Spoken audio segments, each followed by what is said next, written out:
I woke up in the middle of the night, thirsty. The clock read 2:07 a.m. In our quiet suburban home outside Portland, the wind slipping through the window cracks was usually the only thing breaking the silence. But tonight, there was something else. Laughter, not loud, but clear enough. And so familiar it made my heart skip a beat. It was Amelia's laugh, my sister. That high-pitched tone with a slight drag at the end, like she always thought she was smarter than everyone else. I used to love that when we were kids.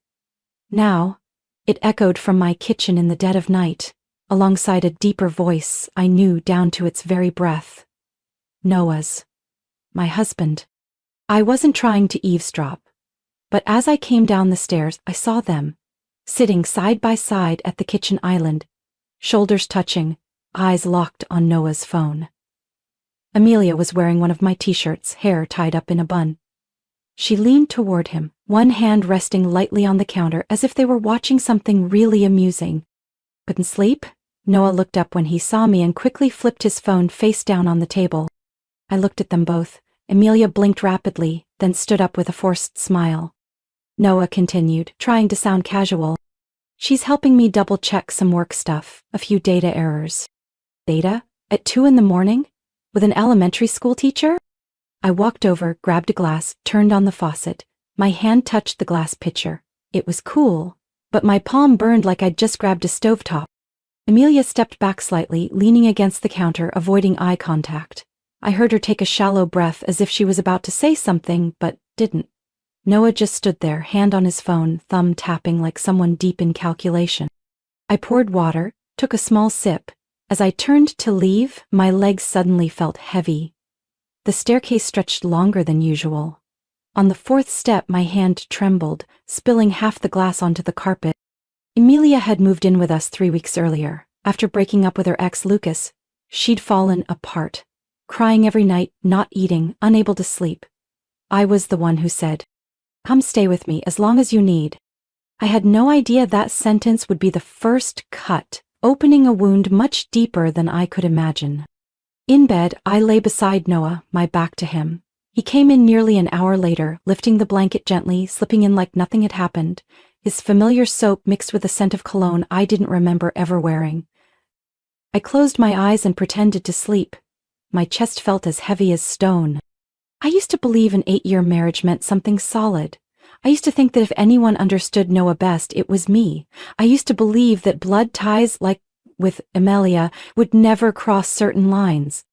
But that night, I realized that all the things I used to think were just blind faith, never truly tested. A week after that night, I got a message from Noah while I was prepping dinner. My phone buzzed on the counter. His name lit up along with the message. "Miss you already. Can't wait for tomorrow." I froze for a few seconds. My heart didn't race, but my mind spiraled, like I just stepped into a void. I didn't react right away. Keeping my face calm, I typed back, "What do you mean?" Less than 10 seconds later, Noah walked into the kitchen, didn't look at me, just reached for his phone like it was the most normal thing in the world.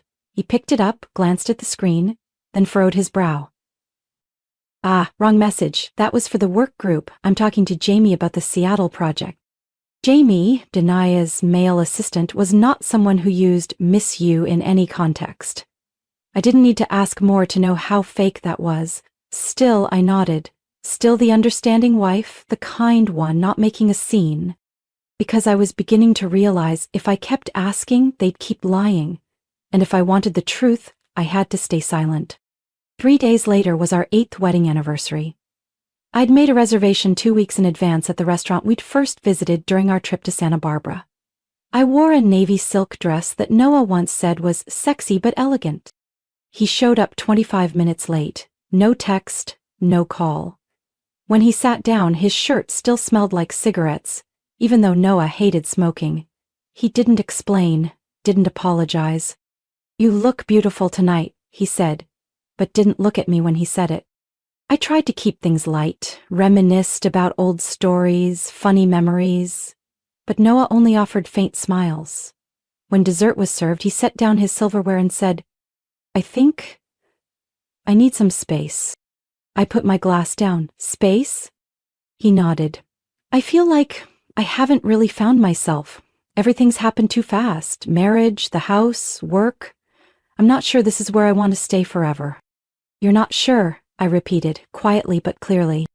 We dated for 3 years, married for 8. What part of that was too fast? Noah went silent, staring at his napkin like it might rescue him from the moment. I didn't ask, is there someone else? Because if there was, he wouldn't say it. And if there wasn't, he wouldn't need space. When we got home, Emilia wasn't there. Her door was closed. A sticky note was stuck to it. Staying over at Mercy's, back tomorrow.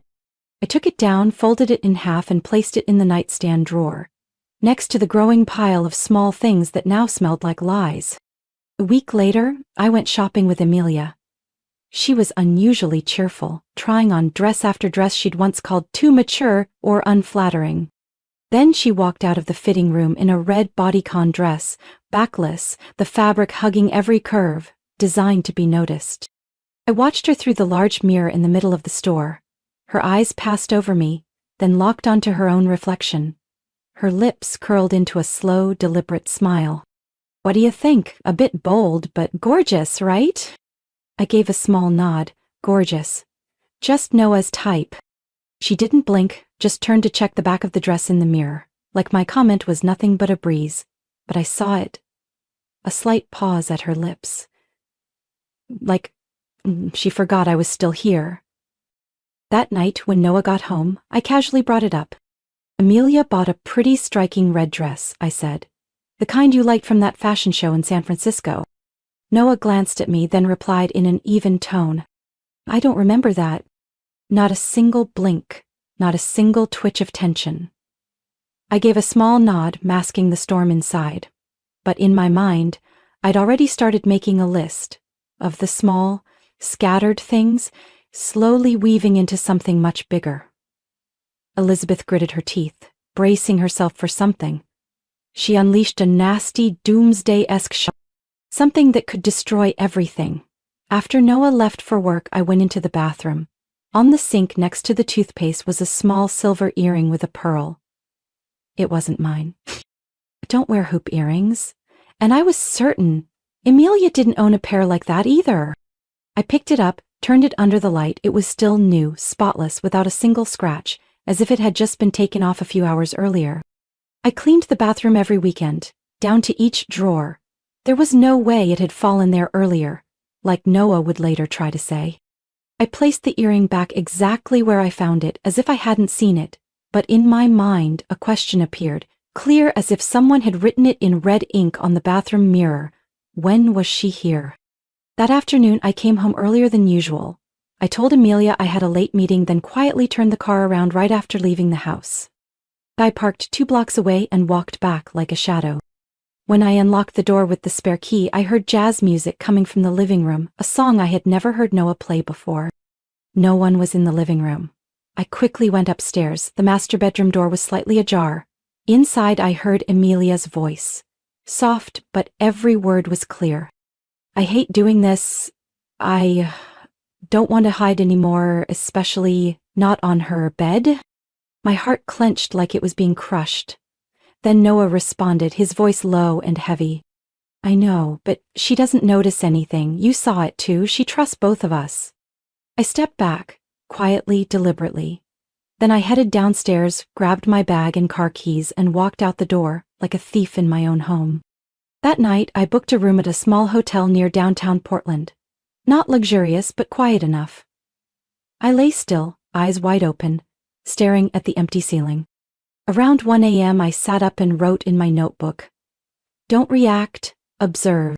I understood, if I wanted the whole truth, I had to watch. And this time, I wouldn't nod along. The next morning, I returned as if nothing had happened. I smiled softly when Emilia asked if I had slept well at my friend's place. I nodded when Noah said he had a long day filled with meetings that scrambled his brain. But in my head, everything started to fit together like a puzzle, and I needed the final piece. A week later, I created another false situation. I told both of them I had a 2-day work trip to Bend, a town about a 4-hour drive from Portland. Emilia looked worried, asked if I had rested enough since I'd been looking worn out lately. I smiled, told her it was just fatigue from the project. That evening, just after dusk, I returned. Without warning. I parked far from the gate, entered, using the code. The house was quiet. I didn't go upstairs right away. I headed straight to the laundry room, where no one thinks to hide anything. And there, inside the washer, I saw Noah's navy dress shirt, mixed with a cream lace dress. The same style Amelia had worn to dinner with me 2 weeks earlier. They had done laundry together. I didn't move. The stillness said more than any reaction ever could. In that moment, I no longer had doubts. No more hoping it was all a misunderstanding. They weren't hiding anymore. Or maybe they thought I would never dare to look. That night, I reset the password to our shared email, installed data tracking software on my phone, bought a separate hard drive to back up everything I found. I didn't have a clear plan, but I knew I needed to prepare, because the truth, that was the only thing I had left. I went to Elaine Meyer's office on a Monday afternoon, right after work. The office was on the 3rd floor of an old red brick building in downtown Portland. No flashy signage, no fancy receptionist, just a tarnished brass nameplate. Bayers and Associates, Family and Financial Law. Elaine was in her early 50s, silver hair tied neatly at the nape of her neck. Her voice was raspy but calm, straight to the point. After I laid everything out, she set her pen down and looked directly at me. You don't need to feel ashamed. You've been betrayed, and if they think you're going to back down, they have no idea who they're dealing with. I don't want to destroy anything, I just want to know where I actually stand. Elaine nodded. In cases like this, information is your weapon. First step, financial review. Do you have access to the joint account? I pulled out my phone and opened the banking app. She scanned the transactions quickly. Here, March 17th. A purchase at Vincent & Co. Jewelry. $1,840. Did you receive anything? I shook my head. She scrolled down. Monarch Hotel, Seattle, 2 nights, April 5th. Was that when Noah said he was on a work trip? Yes, I replied, my voice stiffening. He said he had a finance conference there. Elaine jotted it down. And the sister, Amelia. Was she conveniently at a friend's that day? Allegedly, like every other time. 3 days later, Elaine introduced me to Tobias Keller, a private investigator she described as a wolf in the concrete forest. Tobias didn't talk much, but he didn't need to. In just 1 week, he sent me a 14-page report, packed with photos, hidden check-ins, hotel invoices, and especially a series of images from January, when Noah and Amelia weren't even living under my roof yet. The first photo showed the 2 of them walking out of an Italian restaurant in Beaverton, holding hands. The second, a week later, was at a small bakery near the Pearl District. One Noah once said he hated because it was too crowded. The third, taken outside a boutique hotel in Boise, Idaho. On that day, Noah told me he was in meetings from morning until night. I stared at the glossy prints in silence, not because I was shocked, but because I finally had confirmation. Everything I suspected now had a face, a date, and evidence. Tobias concluded. Their relationship began at least as early as last December. That's nearly 2 months before Amelia moved in with you. I asked, so the breakup with Ryan? Possibly connected. I pulled a post from Reddit, a throwaway account but likely Ryan's, talking about a girlfriend who suddenly became distant after reconnecting with her sister's husband. No names.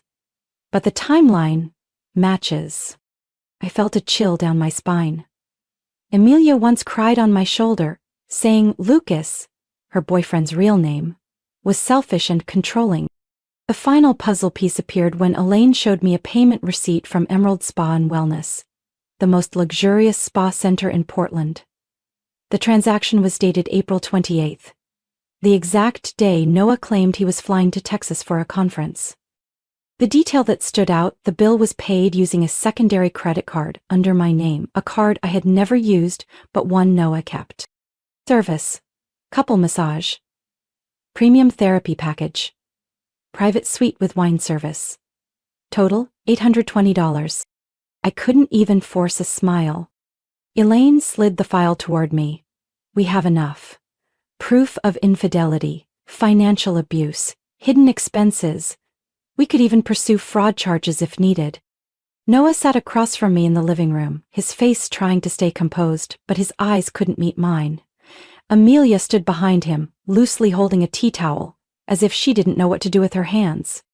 "I think it's time we have an honest conversation," Noah began, his voice low. "I want a divorce," he said quickly, like he was afraid he'd back out if he slowed down. "And Amelia and we're getting married." Amelia said nothing. She lowered her head, then looked up and gently placed her hand on his shoulder, like a confirmation. I set my teacup down. Calm, so calm that even I was surprised. "For love?" I asked, voice steady. "Or because you think you've hidden it long enough?" Noah opened his mouth to reply, but Amelia cut in, her tone oddly soft. "You can hate me, I understand, but sometimes life leads us exactly where we're meant to be, even if the price is painful." "Destiny's path?" I interrupted, lips curling. "A familiar line. Did you use that one on Lucas too?" Amelia's face went pale, but I didn't give her time to react. I stood up and smiled, a smile borrowed from all the times I pretended to trust them. "I agree to the divorce," I said, "if that's what you both truly want." "Love? Well, who am I to stand in its way? Right?" Noah exhaled, not bothering to hide his relief. Amelia looked at me as if she had just been forgiven. Neither of them knew I had already started counting down. 3 weeks later, a white envelope appeared in my mailbox, not sent through the postal service, but clearly delivered by someone who knew the way into our gated community. My name was handwritten in Amelia's soft script. Opened it. Inside was a wedding invitation. An elegant ivory card with embossed gold letters. "We warmly invite Jimena Alvarez to celebrate our special day, the union of two people in love." In the bottom corner, a handwritten note. "Your presence would make our family truly complete."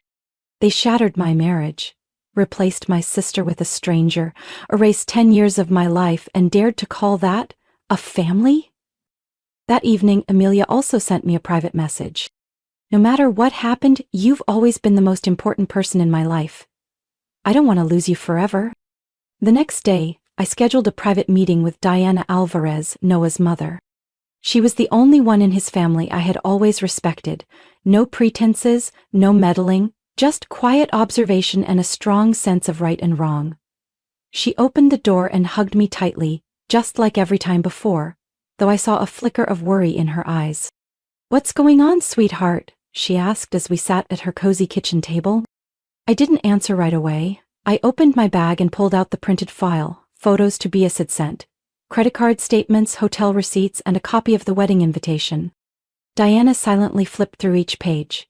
When she reached the messages where Noah called me an emotionless iceberg, her lips trembled. I said only one sentence.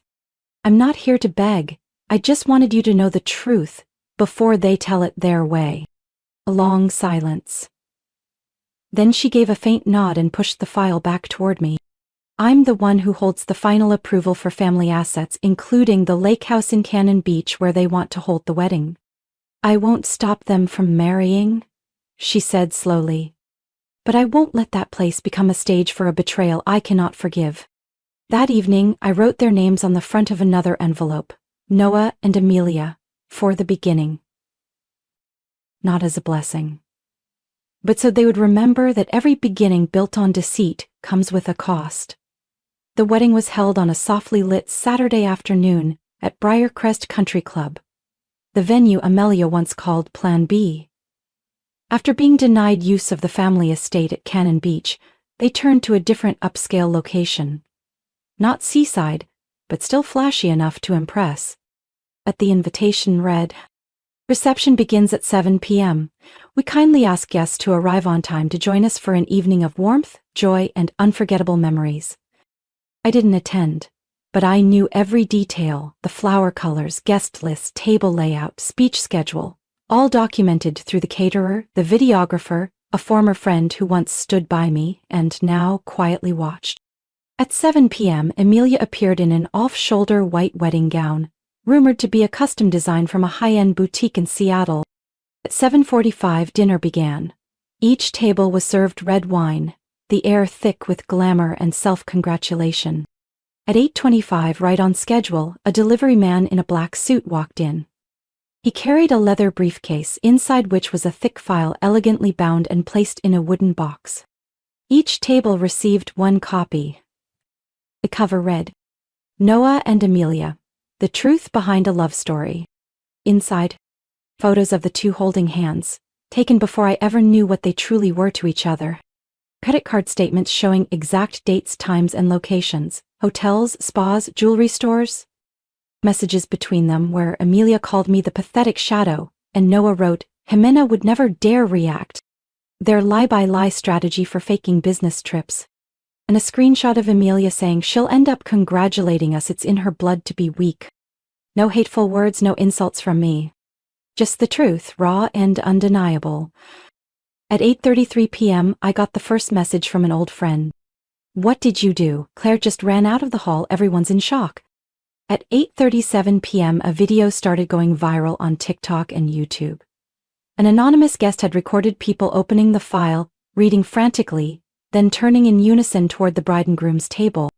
Title: or the caption, "Bride exposed at her own wedding, most savage plot twist of the year." Over 800,000 views in just 2 days. It felt real because I no longer had to hide anything. As the people around me, those who once laughed behind my back thinking I was too soft, saw them for who they truly were. A sister watching her marriage torn apart, then being invited to clap for the new happiness of two thieves. A wife cast aside like she never existed. After the wedding, no one looked at Noah and Amelia the same way. 3 days later, I got a message from someone in the finance industry. Noah just got forced out of the firm. Official reason, organizational restructure. But everyone knows it's because of what happened at the wedding. I wasn't surprised. In his field, reputation is the thinnest currency, and once it tears, it's nearly impossible to stitch back together. A week later, I got a call from Margaret, my former mother-in-law. No soft entry, no polite lead-in. Her words came straight. "I need to apologize for what you've been through, and I can't believe my son became that kind of man." I replied, "I couldn't believe it either, but eventually I had to." Margaret paused, then told me Noah had left Portland, temporarily relocated to Arizona. As for Amelia, she had been placed on administrative leave from her school after the board received a very detailed packet from an anonymous parent. Disciplinary action was under review. I didn't ask for more. The following month, I sold the old house. Before that, I had quietly fixed every technical flaw Noah had overlooked when he took over ownership during the initial divorce agreement. Then I reversed it, legally and clearly, so I became the rightful seller. I used most of the proceeds to open my own independent consulting firm, with a small office in West Portland. Not in a busy district, but bright enough, quiet enough to start again on my terms. My first client was a family-owned business recovering from a financial trust crisis. They came by referral. The referrer? Lauren Choi, former HR director at Noah's old company, who happened to attend the wedding that night. When we met, she shook my hand and said, "I used to think Mark was a decent guy, until that night, and I knew the woman who stayed that calm through a storm is someone I want to work with." I didn't have to explain anything. Those who knew already knew. And those who didn't, I no longer needed to convince. At a small finance seminar in Eugene, I ran into Ryan Blake, Amelia's ex-boyfriend. He approached while I was getting coffee in the corner of the room. "Been a while," he said with a half smile. "I heard about the famous event." I laughed and set my cup down. I guess the whole state of Oregon has. We talked for a few minutes about work, startups, and how life can throw you to the bottom, but leave a ladder there if you're brave enough to climb. "I'm building an online learning platform," he shared. Ironically, the same field Amelia once said had no future. "And I replied, consult for companies recovering from trust collapses." He tilted his head. "Looks like we're both turning wreckage into foundation."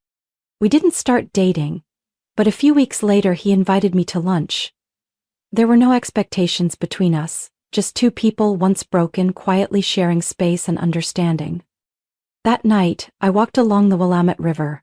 The city hummed in the distance, but here, everything was still, like it was giving me space to breathe.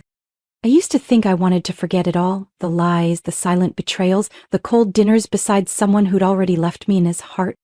But now, I don't want to forget. I'm moving forward, not to forget, but to live without their shadows trailing behind me. I had once stood in a place no one wants to be, the edge of a family I thought would last forever. But in that very place where everything seemed to end, I found another version of myself, strong enough to step into the light alone. 3 weeks later, I received a white envelope with no return address. Blue ink, familiar handwriting, worn like an old memory. It was Amelia. I thought she'd text, or maybe send an email, but no. It was a handwritten letter, nearly 4 pages long. I didn't read it right away. I placed it on the kitchen shelf next to a blooming white orchid. It took me 3 days until a cold, rainy Portland afternoon left me with no reason to delay. The tone was plain, no justification, no poetic language. Only the raw voice of a woman left behind 3 days after her wedding, sifting through the wreckage of who she used to be. Jimeno, I know you don't need to hear anything from me, but I still need to write. Mark left me just 3 days after the wedding. He couldn't handle the fallout. He said I was the reason everything crumbled. That if I'd been more discreet, maybe we could have kept things under control. I chose Mark. But in the end, he didn't choose me. And I realized what I lost wasn't just a marriage. It was the sister who was my real family. I read the whole thing, then folded the letter. I placed it in a wooden box, alongside the old case files, a few faded photos, and pieces that once stood as proof of how blindly I had trusted. Not to hold on to resentment, but to remind myself I once walked through fire and didn't let it burn me down. 1 year later, I sat alone on Kailua Beach on the eastern coast of Oahu, Hawaii, enjoying a vacation I had created for myself.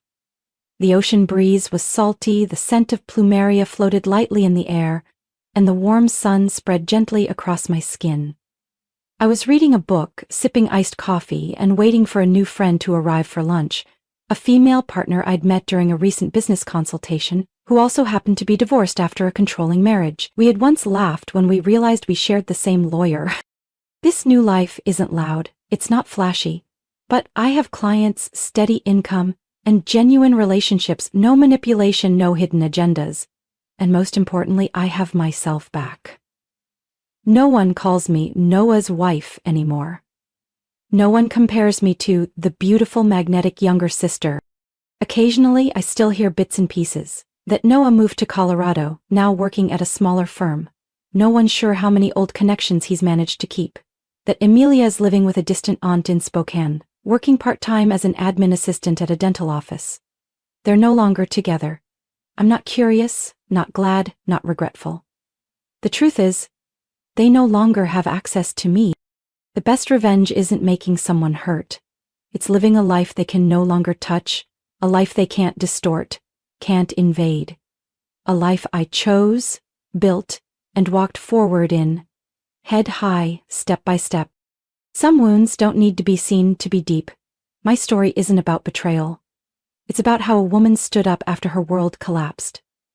I was once the deceived wife, the betrayed sister. But I learned to stand alone, stronger, clearer. Not to get revenge, but to live a life they could never reach. The peace I have today isn't a gift. It's the result.